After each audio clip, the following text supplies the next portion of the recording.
Isa na namang umaga na puno ng pag-asa mula sa salita ng Diyos. Halina at makibahagi sa ating umagang pagbubulay, pagpapalakas at pagpapatatag sa ating pananampalataya sa Panginoong Hesus. Mula sa Section 6 ng Southern Tagalog District Council of the Assemblies of God, tayong lahat ay magkaisa sa pagpapalagong espiritual.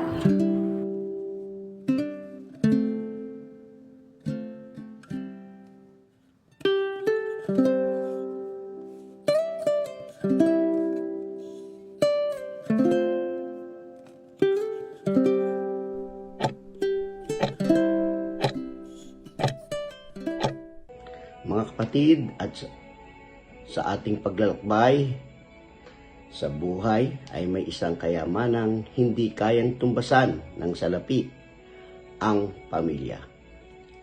Sa Kawikaan 17 verse 6, ipinapakita ng Diyos ang halaga ng bawat henerasyon, ang mga apo bilang korona ng katandaan, at ang mga magulang bilang dangal ng kanilang mga anak.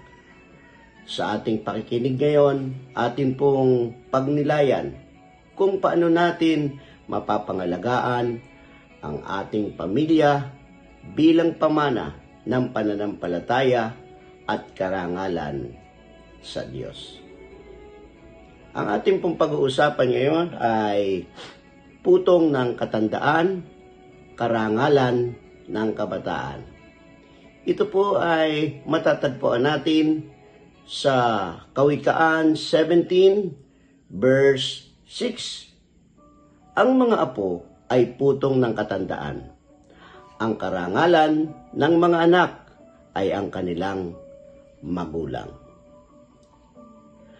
Mga kapatid, sa panahong puno ng pagbabago at teknolohiya, mahalaga pa ring balikan at pag-isipan ang kahalagahan ng pamilya.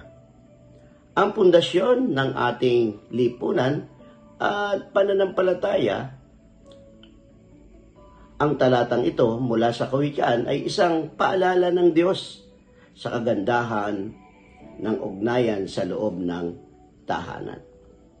Tingnan natin at bulay-bulayin natin ang talatang ito. Ang apo ay putong ng katandaan. Ang putong o korona ay simbolo ng karangalan, tagumpay, at kagalakan. Kapag sinabing ang mga apo ay putong ng katandaan, ang ibig sabihin nito ay ang bunga ng ating lahi. Ang ating mga anak at mga anak nila ay kagalakan at parangal sa mga matatanda. Hindi lamang ito tungkol sa bilang ng mga apo, kundi sa uri ng pamumuhay na naipapasa sa kanila. Kapag ang isang lolo't lola ay nakikitang lumalakad sa pananampalataya, ang mga apo ay hindi lang biyaya, kundi testamento ng kanilang mabuting pamumuhay. Kaya ang apo ay putong ng katandaan. Ikalawa ay makikita natin sa talatang iyon ang karangalan ng mga anak ay ang kanilang magulang. Sa kabilang bahagi ng talata ay makikita naman natin na ang dangal ng isang anak ay nakaugat sa kanilang mga magulang. Kung ang mga magulang ay may dangal, pananampalataya, at mabuting pangalan, ito'y karangalan sa anak. Kaya't ang ating mga desisyon ngayon bilang magulang o magiging magulang ay may direktang epekto sa reputasyon ng ating mga anak. Kaya mga magulang, maging halimbawa tayo ng integridad, pananampalataya at pag-ibig. Sapagkat ang ating buhay ay hindi lang para sa atin, kundi para rin sa mga mata ng mga susunod na henerasyon. Ikatlo sa talatang ito ay pagtutulungan ng lahi. Mahalaga po yon. Ang talatang ito, na nagpapawatig ng sa English ay intergenerational blessing. Isang biyaya na dumadaloy mula sa mga magulang hanggang sa mga apo.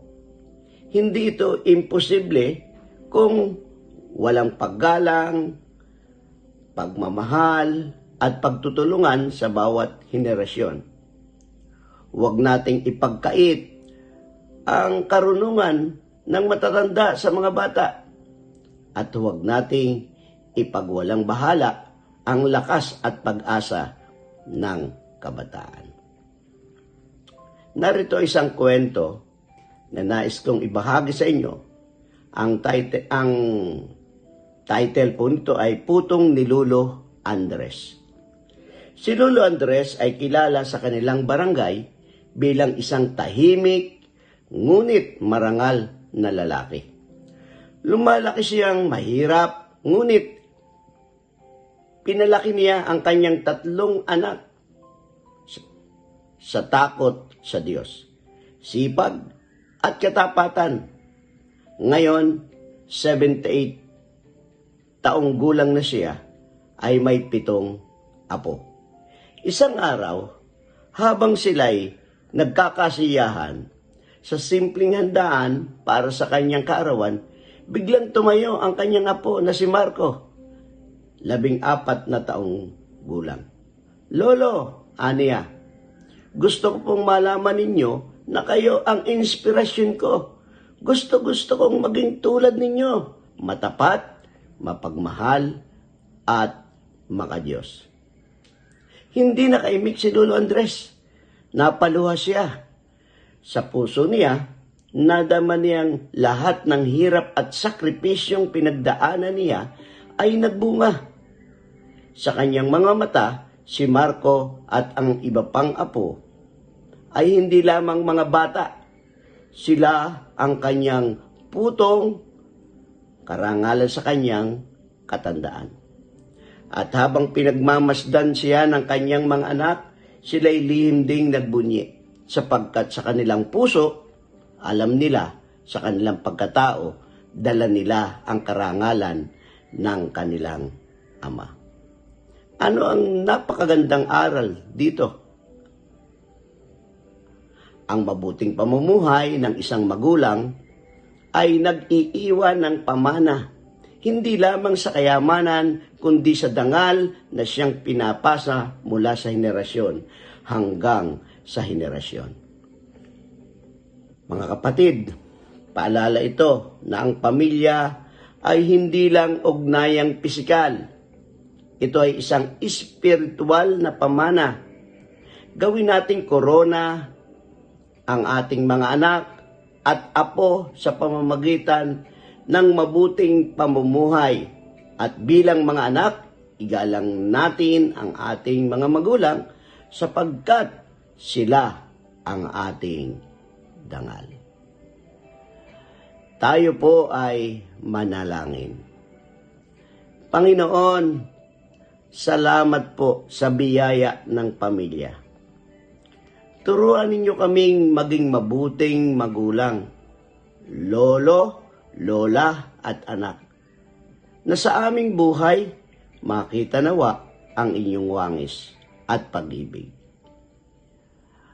Ito ang aming dalangin sa pangalan ni Jesus. Amen. Amen. Good day po. Pagpalain tayo ng Panginoon.